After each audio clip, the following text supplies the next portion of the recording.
میرے محترم دوستو، بزرگوں، عزیزو، اس بات میں کوئی شک نہیں کہ دعوت اللہ اللہ کے قرب کا سب سے بڑا راستہ ہے۔ دعوت اللہ سے بڑھ کر اللہ کے قرب کا کوئی راستہ نہیں ہے۔ اگر کام کرنے والوں کو اس بات پر پورا یقین اور بصیرت ہوئی تو یہ خود بھی اس کام پر جمیں گے اور امت کو بھی اس یقین کے ساتھ اعمال دعوت کی طرف بلائیں گے۔ اور اگر اس پر یقین و بصیرت نہ ہوئی تو خود اعمال دعوت کا استخفاف، اس کا ہلکا پن ہمارے اندر پیدا ہوگا اور امت کو ہم یقین کے ساتھ ان اعمال دعوت پر نہیں لا سکیں گے جو ہدایت اور تربیت اور تزکیے کے لیے یقینی ہے۔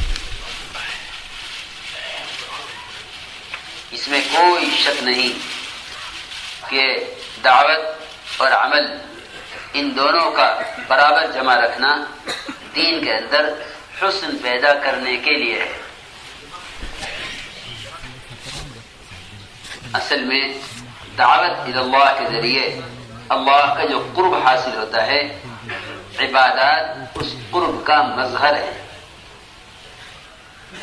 عبادات اس قرب کا مظہر ہے۔ اگر ہم اس کام کو دین کی ابتدائی اور بنیادی چند چیزیں یا چند اعمال سیکھنے کی غرض سے کر رہے ہیں تو پھر ہمیں اس کام پر مداومت نہیں ہوگی۔ ہمیں اس کام پر مداومت نہیں ہوگی۔ اس کام پر تسلسل اور استقامت نہیں ہوگی اگر ہم نے اس کام کو دین کے بنیادی اعمال سیکھنے کا محض اس کو ذریعہ سمجھا۔ اس میں کوئی شک نہیں کہ اس محنت سے سارا دین وجود میں آنا ہے اور اس محنت کے چھوٹ جانے سے دین وجود میں آ کر بھی زندگیوں سے نکلنے والا ہے۔ اس میں کوئی شک نہیں، لیکن اس محنت کا منتہا دین کے کچھ اعمال سیکھ لینا نہیں ہے، بلکہ ہر گشت اور دعوت کے بعد اعمال کے اندر پہلے سے زیادہ ترقی کرنا مقصود ہے۔ ہر گشت اور عمل دعوت کے ذریعے عمل میں ترقی کرنا مقصود ہے۔ مولانا حسین اللہ فرماتے تھے کہ دو نمازوں کا وقت فارغ کرنا گشت اور دعوت کے لیے اگلی نماز میں کمال پیدا کرنے کے لیے ہے۔ کیوں فرماتے تھے کہ یہ کام تصحیح کلمہ اور تصحیح نماز کی تحریک نہیں ہے۔ یہ کام تصحیح کلمہ اور تصحیح نماز کی تحریک نہیں ہے۔ یہ محنت اس لیے ہے تاکہ اس محنت کے ذریعے ہمارے اعمال سطحیت کے بجائے حقیقت اختیار کریں۔ اصل میں اعمال دعوت ساری عبادات میں کمال پیدا کرنے کے لیے ہے۔ ساری عبادات میں کمال پیدا کرنے کے لیے ہے۔ اعمال دعوت تمام عبادات میں کمال پیدا کرنے کے لیے ہے۔ سمجھتے تھے جس چیز کو تم اپنے اندر باعتبار حقیقت کے پیدا کرنا چاہو اس کو بصفت تبلیغ کرو۔ جس چیز کو تم اپنے اندر باعتبار حقیقت کے پیدا کرنا چاہو اس کو بصفت تبلیغ کرو۔ یہ بات بالکل حق ہے کہ دعوت اور عمل کا جمع کرنا دین کو سب سے اچھا بنانے والا ہے۔ اللہ نے فرمایا ہے کہ اس شخص سے اچھا دین ہو کس کا سکتا ہے؟ اس شخص سے اچھا دین ہو کس کا سکتا ہے جو دعوت اور عمل دونوں کو اکٹھا جمع کرے۔ جو دعوت اور عمل دونوں کو اکٹھا جمع کرے، اس سے اچھا دین ہو کس کا سکتا ہے؟ علماء نے لکھا ہے کہ یہ جملہ استفہام انکاری ہے. یہ جملہ استفہام انکاری ہے. استفہام انکاری کہتے ہیں عربی میں اس جملے کو جس کو بطور تاکید کے لایا جائے. استفہام انکاری علماء جانتے ہیں کہ استفہام انکاری تاکید کا معنی دیتا ہے. استفہام انکاری تاکید کا معنی دیتا ہے کہ اس شخص سے اچھا دین ہو کس کا سکتا ہے جو دعوت دیتے ہوئے عمل کرے. اس میں کوئی شک نہیں کہ اعمال دعوت عبادات میں کمال پیدا کرنے کے لیے ہے. جب تک امت اعمال دعوت کو اس زمانے میں بھی عین صحابہ کرام کی نقل و حرکت سمجھ کر نہیں کرے گی، اس وقت تک اس محنت سے عبادات میں کمال پیدا ہوتا محسوس نہیں ہوگا. ہم کوئی پروگرام یا کوئی تنظیم دین لانے کے لیے نہیں چلا رہے، بلکہ ہمارے کام کا مقصد اس طریقہ جہد کو زندہ کرنا ہے جو طریقہ جہد محمد صلی اللہ علیہ وسلم نے اپنے صحابہ سے کروایا ہے. اس طریقہ جہد کو زندہ کرنا یہ ہمارے کام کا مقصد ہے کہ امت میں وہ طریقہ محنت زندہ ہو جس طریقہ محنت سے پورے دین کی حفاظت ہوتی ہے. یہ ہماری کام کی بنیاد ہے. اس لیے یہ بات یاد رکھنا کہ اس راستے کی نقل و حرکت کے وہ تمام فضائل ہیں جو فضائل صحابہ کرام کی نقل و حرکت کے ہیں. جو فضائل صحابہ کرام کی نقل و حرکت کے ہیں وہ فضائل اس راستے کی نقل و حرکت کے ہیں. کبھی بھی مدینہ منورہ کے قیام کو باہر کی نقل و حرکت سے افضل نہیں سمجھا گیا. کبھی بھی مدینہ منورہ کے قیام کو باہر کی نقل و حرکت سے افضل نہیں سمجھا گیا. جب بھی صحابہ کو دورہ رسالت میں یا دورہ خلافت میں جب بھی یہ خیال ہوا کہ ہم مدینے میں ٹھہر کر کام کریں، فوراً اللہ کے راستے کی نقل و حرکت کی فضیلت بتلائی گئی. دیکھو میرے دوستو عزیزوں، نکلنا محض دوسروں کے لیے نہیں ہے، نکلنا خود اپنی ذات کے لیے ہے. کیونکہ علماء نے لکھا ہے کہ دعوت اصل میں داعی کی اپنی ذات کے لیے ہے. دعوت اصل میں داعی کی اپنی ذات کے لیے ہے. انذار یعنی اللہ کے عذاب سے ڈرانا خود ڈرانے والے کے لیے ہے.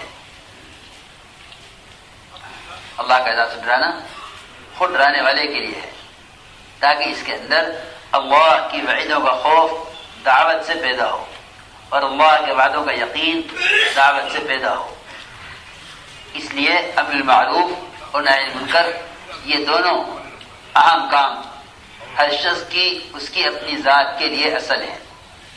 دوسروں کو بھی اس سے نفع ہو جائے گا، کیونکہ دعوت دوسروں کا حق میں بطور تذکیر ہے اور اپنے حق میں دعوت بطور ترکیز ہے.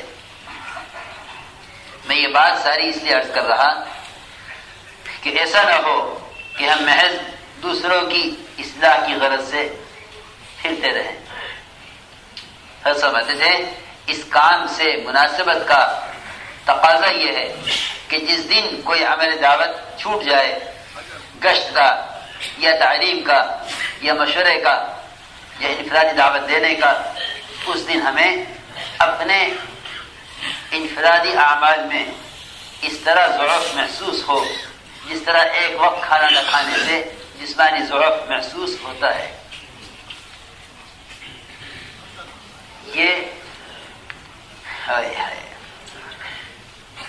اعمال دعوت سے عبادات کو تقویت کا ملنا اس سے بھی زیادہ یقینی ہے جتنا یقینی جسمانی غذا سے جسم کو تقویت کا ملنا ہے. آپ حضرات بہت ہی توجہ کے ساتھ بات سنو، بہت غور سے۔ میرے دوستوں، عزیزوں، بزرگوں، امت کا کسی حقیقت سے ناواقف ہونا کام کرنے والوں کے اندر ضعف نہ پیدا کرے۔ ہم اس کام میں اس طرح مأمور ہیں جس طرح ہم عبادت میں اللہ کی طرف سے مأمور ہیں۔ امت اجتماعی طور پر دعوت اللہ کے لیے اس طرح مأمور ہے جس طرح ہر مسلمان، ہر امتی اللہ کی عبادت میں مأمور ہے۔ اگر عبادات سے نتائج ظاہر نہ ہو، اگر عبادات سے نتائج ظاہر نہ ہو، یا جس مقصد کے لیے عبادت کی جا رہی ہے وہ مقصد عبادت سے حاصل نہ ہو، تو عبادت کے چھوڑنے کی کوئی گنجائش یا عبادات میں کمی کرنے کی کوئی گنجائش نہیں ہوگی۔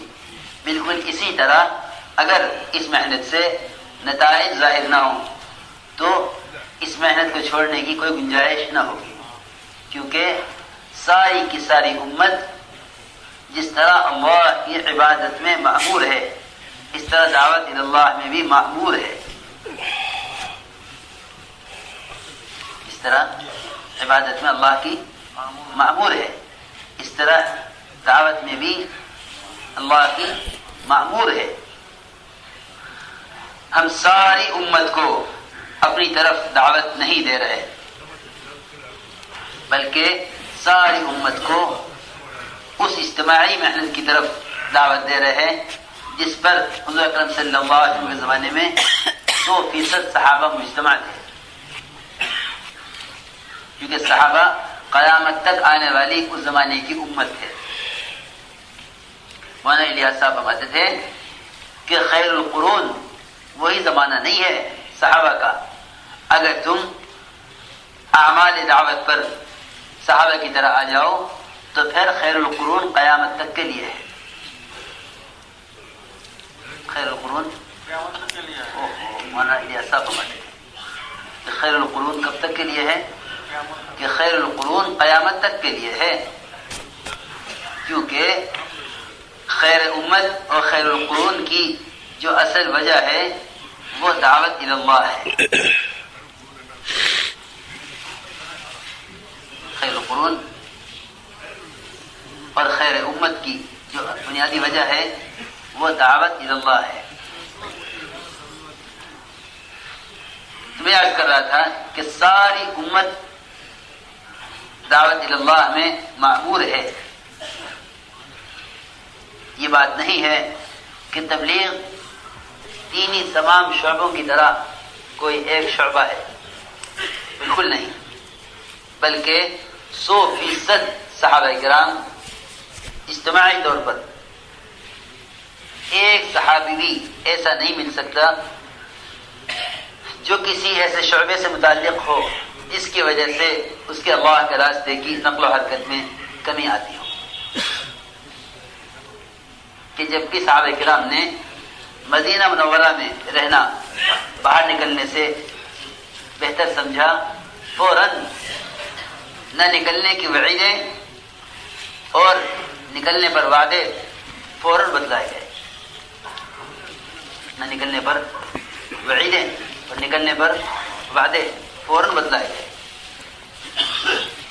یہ چاہا انصار نے کہ ہمیں صرف 6 مہینے کے لیے باہر نکلنے سے چھٹی دے دی جائے،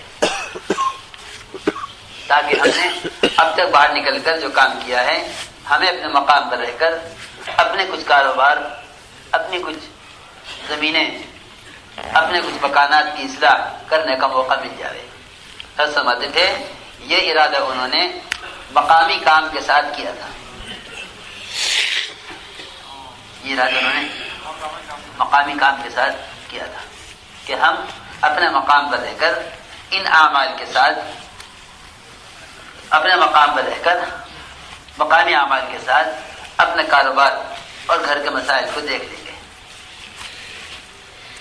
چنانچہ جب ایک آدمی بڑھا دشمن کے مقابلے پر تو کسی نے پیچھے سے کہا لا تلقوا بأيديكم إلى التهلكة کہ اپنے ہاتھوں اپنے آپ کو ہلاکت میں مت ڈالو.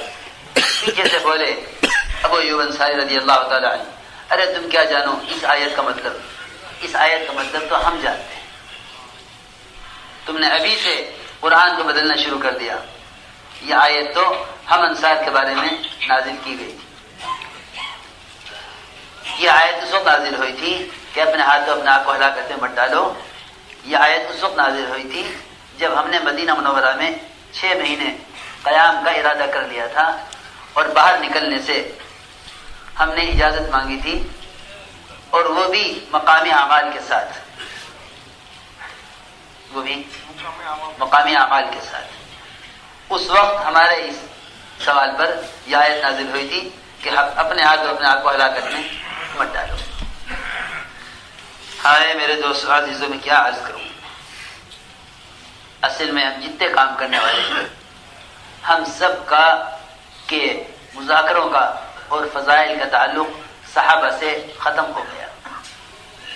یہ ہمارے کام کے ضعف کی اصل بنیادی وجہ ہے. کل وہ ترکیبیں بتا رہے تھے کارگزاری میں پر کہ بھئی نکلنے والے کو نکال لیا جاتا ہے پھر سنبھالا نہیں جاتا. میں یوں سوچتا رہا بیٹھا ہوا کہ جب ان نکلنے والوں کو صحابہ والی بنیاد پر نکالا نہیں گیا تو پھر ان میں 1 سال کا چلہ چھوٹ جانے پر کیسے غم کا احساس ہو سکتا ہے.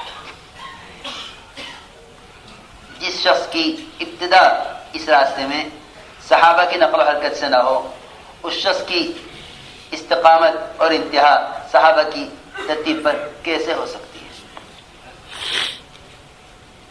اصل میں بنیادی وجہ یہ ہے. ہائے میں کیا عرض کروں. پڑھے لکھوں نے اعتراض کیا تبلیغ پر کہ تبلیغ والے جہاد کی آیتوں کو تبلیغ میں استعمال کرتے ہیں. تو انتہائی نا سمجھ وہ تبلیغ والے نکلے جنہوں نے کہا کہ اچھا بھائی بالکل ٹھیک بات ہے, یہ اعتراض تو ٹھیک ہے. اچھا بھائی ہم قرآن کی ایسی آیتیں جو جہاد سے متعلق ہیں یا ایسی حدیثیں اور فضائل جو جہاد سے متعلق ہیں ہم انہیں تبلیغ میں استعمال نہیں کریں گے. بس یاد رکھو یہی کام کی جان نکلنے کا سبب ہے. یہی کام کی جان نکلنے کا سبب ہے. کیونکہ جب امت کی نقل و حرکت کے فضائل صحابہ کی نقل و حرکت کے فضائل نہ رہیں گے تو پھر امت کے مشاغل اور دنیاوی مشغولی اور دنیاوی مسائل وہ اس کام پر غالب آ جائیں گے جس کام کی وجہ سے دین کی بقا ہے. اس کام کی وجہ سے دین کی بقا ہے. یہ بات آپ حضرات دل کی گہرائیوں سے یاد رکھیں کہ قیامت تک ہمارے اس کام کی نقل و حرکت کے وہی فضائل ہیں جو فضائل صحابہ کرام کی نقل و حرکت کے. کیونکہ ہم اس کام میں صحابہ کی نقل پر ہیں. ہم اس کام میں صحابہ کی نقل پر ہیں.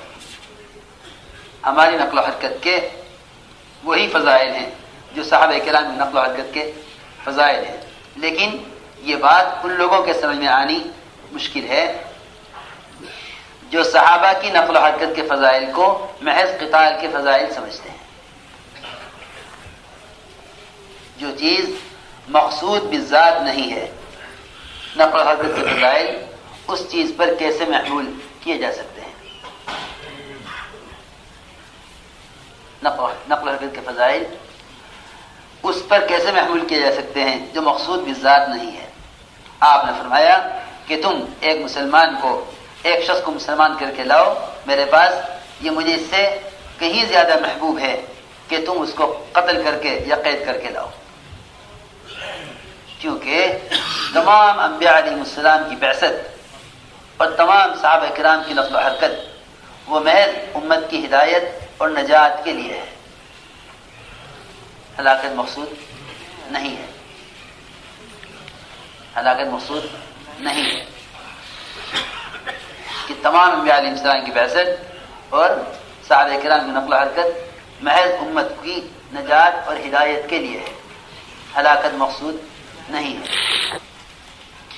ایک صحابی نے ایک کافر پر تلوار اٹھائی، اس نے کلمہ پڑھا، انہوں نے پھر بھی قتل کر دیا، یہ سوچ کر کہ یہ تلوار سے بچنے کے لیے کلمہ پڑھ رہا ہے۔ فوراً قتل کرنے کے بعد حضور اکرم صلی اللہ علیہ وسلم کے پاس خبر پہنچی، آپ نے بلا کر فرمایا کہ تم نے اس کو قتل کر دیا، حالانکہ اس نے کلمہ پڑھ لیا تھا کہ نہیں یا رسول اللہ، وہ تو تلوار سے بچنے کے لیے کلمہ پڑھ رہا تھا۔ آپ نے فرمایا کہ تو نے اس کا دل چیر کر کیوں نہ دیکھ لیا، تو نے اس کا دل چیر کر کیوں نہ دیکھ لیا کہ وہ کلمہ کس لیے پڑھ رہا ہے، آیا وہ تلوار سے بچنے کے لیے پڑھ رہا ہے کلمہ، یا وہ سچے دل سے ایمان لایا ہے۔ آپ نے اتنی ملامت ان صحابی کو کی کہ کل قیامت کے دن تم اللہ کے یہاں کیا جواب دو گے جب یہ کلمہ لے کر آئے گا؟ وہ صحابی کہنے لگے کہ میری تمنا یہ ہوئی کاش آج میں اس کی جگہ ہوتا، وہ میری جگہ ہوتا۔ میرے عرض کرنے کا مقصد یہ ہے کہ امت میں اعمال دعوت کے چھوٹ جانے سے کوئی احساس اور کوئی یعنی اس کو گناہ ہی نہ سمجھیں گے، وہ یہ سمجھیں گے کہ تبلیغ کوئی تنظیم ہے، تبلیغ کوئی زمانے کی تنظیم ہے دین زندگی میں لانے کے لیے۔ دنیا میں بہت سی تنظیمیں ہیں اور بہت سے دین کے شعبے ہیں، ایک شعبہ تبلیغ بھی ہے، بھائی دین مقصود ہے، چاہے تبلیغ سے آ جائے چاہے کسی اور راستے سے آ جائے۔ نہیں جی، میری بات یاد رکھیو، میری بات یاد رکھیو، دعوت اللہ اس پر امت کو مجتمع کرنا مقصود ہے، کیونکہ یہ امت کا اجتماعی کام ہے، کیونکہ اللہ کا حکم انفرو وہ بحیثیت امت کا حکم ہے، بحیثیت جماعت کے نہیں ہے۔ انفرو کا حکم ہے نا، وہ بحیثیت امت کے ہے، بحیثیت جماعت کے نہیں۔ ایک صحابی حضرت مقداد رضی اللہ تعالیٰ عنہ، وہ اتنے موٹے تھے اتنے موٹے تھے اتنے موٹے تھے کہ جب وہ تخت پر بیٹھتے تھے تو ان کے جسم کا گوشت اس تخت سے نیچے لٹکا ہوا ہوتا تھا، اتنے بھاری کہ جب وہ تخت پر بیٹھتے تھے تو ان کے جسم کا گوشت تخت سے نیچے لٹکا ہوا ہوتا تھا۔ تو لوگوں نے کہا کہ آپ نکلنے سے معذور ہیں، فرمایا کہ نہیں، یہ انفرو خفافا وثقالا جو ہے آیت، یہ ہمیں کوئی گنجائش اس راستے میں نہ نکلنے کی نہیں چھوڑتی۔ اس آیت نے ہمیں، اس آیت کی وجہ سے ہم کوئی گنجائش نہیں پاتے اور کوئی عذر ہمیں نہیں ملتا، اس راستے میں نہ نکلنے کا ہمیں کوئی عذر نہیں ملتا، کیونکہ اللہ نے فرمایا انفروا خفافا وثقالا، کہ تم ہلکے ہو یا بھاری، ہلکے ہو یا بھاری، ہر حال میں نکلے۔ میں پھر عرض کرتا ہوں کہ ہم اس راستے میں اللہ کی طرف سے مأمور ہیں، اس طرح عبادت میں مأمور ہیں، کیونکہ اصل میں وہ طریقہ جہد زندہ کرنا مقصود ہے جس طریقہ جہد پر اللہ کی طرف سے ہدایت کا وعدہ ہے، جس طریقہ جہد پر اللہ کی طرف سے ہدایت کا وعدہ ہے وہ طریقہ جہد زندہ کرنا مقصود ہے، کیونکہ اللہ رب العزت نے دعوت میں خاصیت رکھی ہے یقین اور ماحول کے بدلنے کی، یقین اور ماحول کے بدلنے کی اللہ نے دعوت میں خاصیت رکھی ہے۔ اعمال دعوت کے اندر یقین اور ماحول کے بدلنے کی خاصیت ہے۔ جب تک امت اجتماعی طور پر دعوت پر تھی، امت میں ارتداد نہیں تھا، امت میں ارتداد نہیں تھا جب تک امت اجتماعی طور پر دعوت پر مجتمع تھی. جب امت نے دعوت چھوڑ دی تب سے امت کے اندر ارتداد پیدا ہوا ہے. عقائد کا ارتداد، معاشرتی ارتداد،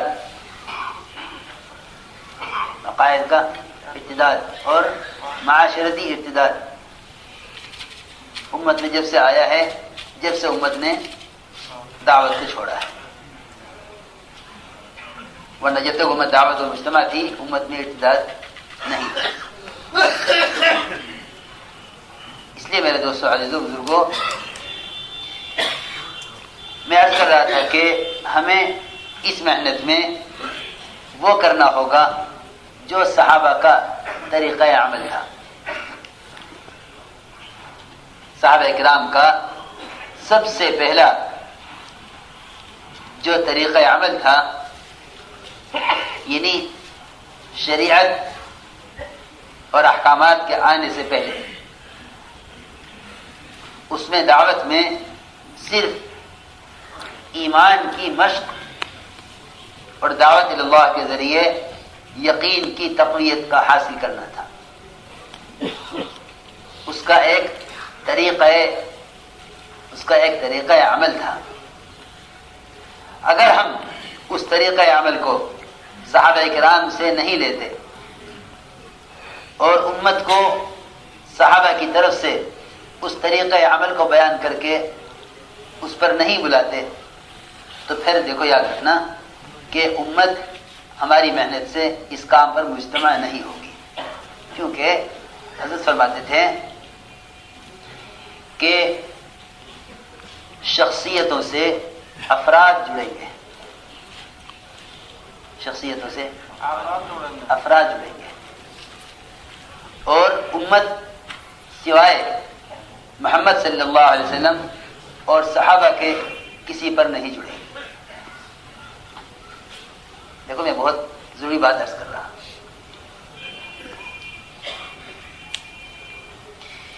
شخصیتوں سے افراد جڑتے ہیں، امت کسی شخصیت پر نہیں جڑ سکتی سوائے محمد صلی اللہ علیہ وسلم اور آپ کے صحابہ کے.